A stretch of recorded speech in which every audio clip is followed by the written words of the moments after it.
Таңертең үйге келе жатсам, кіре берісте жазу ілініпті.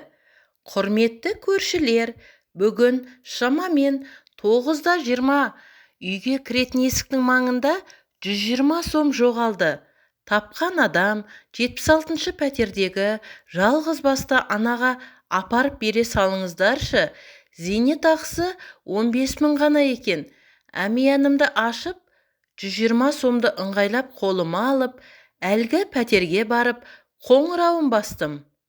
Ақша ұстаған қолымды соза беріп едім, есік ашқан кісі бас салып, құшақтай алды.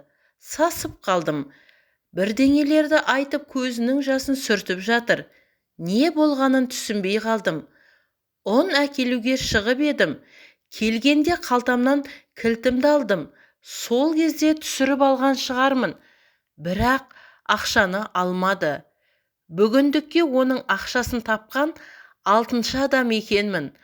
Адамдар, мен сендерді жақсы көремін. Тағы бір әсерлі әңгіме. Жұмыстан келе жатсам, метроның жанында бір ақсақал отыр. Алдындағы жаймада күллі орден, медалі жатыр. Сатып, күн көрісін айырып отырған түрі.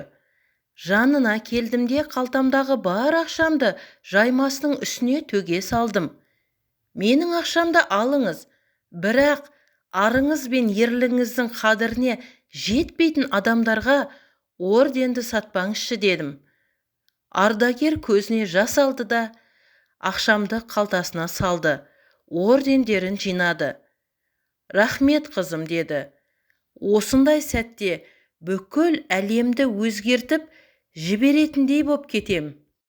Өте әсерлі әңгіме. Сауда орталығында құрбым екеуміз қыдырып жүрген едік. Жарнаманың викториналық ойынына қатысып, жұмсақ ойыншық ұтып алдық.